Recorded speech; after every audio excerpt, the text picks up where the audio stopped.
Amazing Spider-Man was Sony's attempt at getting a piece of the MCU pie without fully committing to it, and it's no secret, people didn't really take to the series as well. But was the series that bad? A lot of people wrote off these movies without giving them a fair shake, and while yes, they were flawed, there were so many things about these movies that did not get the appreciation they deserved. Welcome to the Chaos Multiverse, everybody. Jimmy or Chaos. Today is National Amazing Spider-Man Appreciation Day. I made that up, but I want to go over 10 things in the Amazing Spider-Man movies that don't get enough respect. You let me know what you think of these in the movies in the comments. What was your favorite moment of each one? Which one was your favorite? Drop a like, and let's start off with Andrew Garfield. Yeah, I thought he did a fantastic job with what he was given. Look, I've heard the complaints. The dude doesn't look like Peter Parker, and the decision to make him a lone skater dude probably wasn't a good one. But when you just look at his performance, he knocked it out of the park to me. You have to remember, Andrew Garfield wasn't the one who wrote the script or designed Peter's costume. If he looked different, everybody would have loved his performance. He was awkward, yet still confident. He was witty, yet still a little reserved in certain situations. That's very Peter Parker-esque to me. Andrew Garfield clearly cared about bringing Peter Parker to life in an accurate way. When you compare the Peter Parker in these movies to the Peter Parker of the Ultimate Spider-Man comic series, it was almost perfect. I don't think Andrew Garfield gets enough respect for the work that he put into these movies. At number 9, Mark Webb's direction. Now, the Amazing Spider-Man movies were directed by Mark Webb, who had a really appropriate last name for the job, if you ask me, and these were his first real action movies. Before this, Mark was mainly known for directing small projects and indie movies like 500 Days of Summer, but he was weirdly a great choice for this. His experience with smaller scale movies made him a great choice for bringing to life a small scale superhero, because when you get down to it, Spider-Man is more about the small neighborhood heroes and villains as opposed to the big world-ending threats like the Avengers, right? Mark Webb is also fantastic at setting the mood for more emotional scenes, which I'll talk about as we go. But my point is, Mark was a great choice for a Spider-Man director, and I truly hope he gets another shot in the future. Just like Andrew Garfield, I think he did his best with what he was given. And number 8, Peter and Gwen's chemistry. Now, some of you probably know, Andrew Garfield and Emma Stone were actually dating in real life when filming these movies, and thanks to Mark Webb's direction, the scenes between Peter and Gwen were some of the best in any comic book movie to date.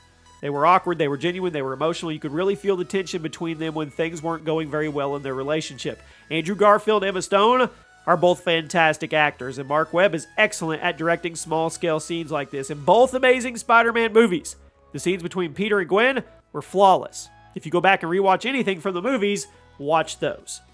At number 7, we saw Peter be smart. Now, as much as I love Tobey Maguire and Tom Holland, I will say we didn't really get to see either of them really put Peter's brain to good use. In the Sam Raimi movies, we really only saw Peter being smart in the classroom, and in the MCU, a lot of Peter's tech was gifted to him by Tony Stark. But in the Amazing Spider-Man movies, we see Peter building web shooters, developing new kinds of webbing, setting traps for villains, rigging cameras so he can make money, so on and so forth. We really got to see how tech-smart Peter was in these movies, and I think it added a ton of depth to the character. Again, I love Tobey and Tom, but when you take a step back and you look at their movies, we really didn't get to see them put Peter's intellect to good use. Andrew Garfield and Mark Webb, they let that part of Peter shine. I think it added a lot of great scenes to the movies. At number 6, the music. Nothing will ever beat the music in the Sam Raimi trilogy, but the Amazing Spider-Man soundtracks, they were really good. They had a unique feel to them. It was epic and small at the same time, and it flowed. The second movie in particular had some really cool music playing during the electro scenes that really made you feel like you were in the middle of a power surge. Then, during the quieter scenes, the music got quieter and more emotional, and it all flowed super well. Go back and listen to the Amazing Spider-Man soundtracks and judge them separately. They're not nearly as good as the Sam Raimi movie soundtracks, but they're close. At number 5, the action. Mark Webb does not get enough credit for the action direction. The first movie had some really good scenes on rooftops and alleyways, as well as the showdown between Spidey and the Lizard in Empty High School, while the second movie had some awesome fights between Spidey and Electro.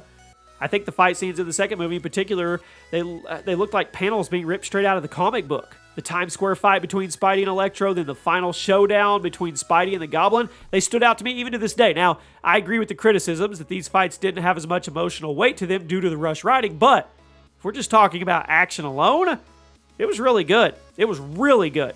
Go up to the YouTube search bar and watch these fights in these movies. They were done really well. At number 4, Peter and Aunt May. Aunt May was played by Sally Field, who did a fantastic job, if you ask me. The massive change in her after Uncle Ben's death, it was heartbreaking. And seeing her try her best to make ends meet as a single mom in the sequel, was truly emotional. These movies don't get enough credit for how much realism was put into Uncle Ben and Aunt May. It was almost hard to watch at times because of how much emotion Sally Field put into this performance. There's a few scenes between Peter and May in the second movie that were so well done. She opens up about how much Uncle Ben's death broke her down and how frustrated she was with Peter's parents for walking out on him when he was a kid. The family dynamic of these movies, it was good. It was really good. Sally Field deserves a huge round of applause for putting in the work and making the script sound as good as it did in her scenes. At number 3, the villain design.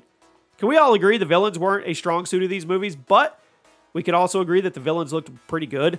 The Lizard was the main villain of the first movie, and seeing Dr. Connors transform into this giant monster, it was cool. And then seeing him fight was even better. In the second movie, we got Electro and the Green Goblin and Rhino, all of whom had awesome character designs and insane screen presence. Now, I'm not all saying that these villains were all well written, because the second movie in particular had pretty lame writing, but if we're talking about design and appearance, they were good. Had some really good elements. The Rhino looked amazing, and the Green Goblin was terrifying.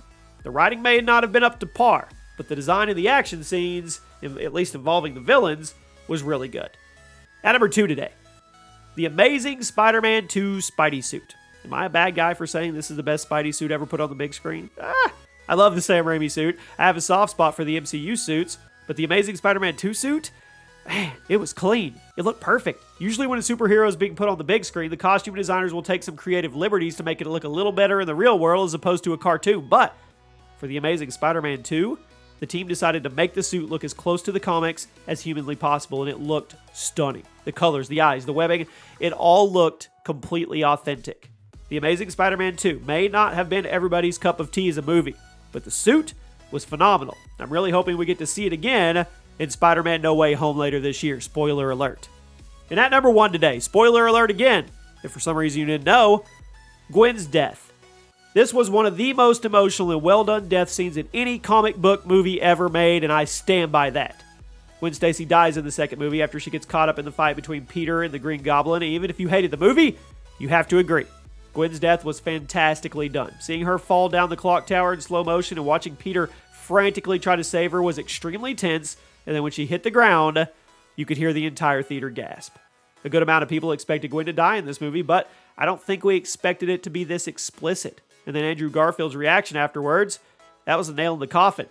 Gwen's death was very well done. In spite of the movie being so hated, this scene is one of the most emotional in comic book history. If we can appreciate anything from these two movies, we should appreciate how well this scene was done. And there you have it. Those are 10 things that we don't appreciate enough about the Amazing Spider-Man movies. We're getting ready for No Way Home. We're gearing up. It's time to take a look back. If you guys want me to do the same for the Sam Raimi trilogy, we can do that as well. I hope you guys enjoyed. If you did, make sure you turn on those notifications. Make sure you're part of the Chaos Multiverse. I'll see you soon.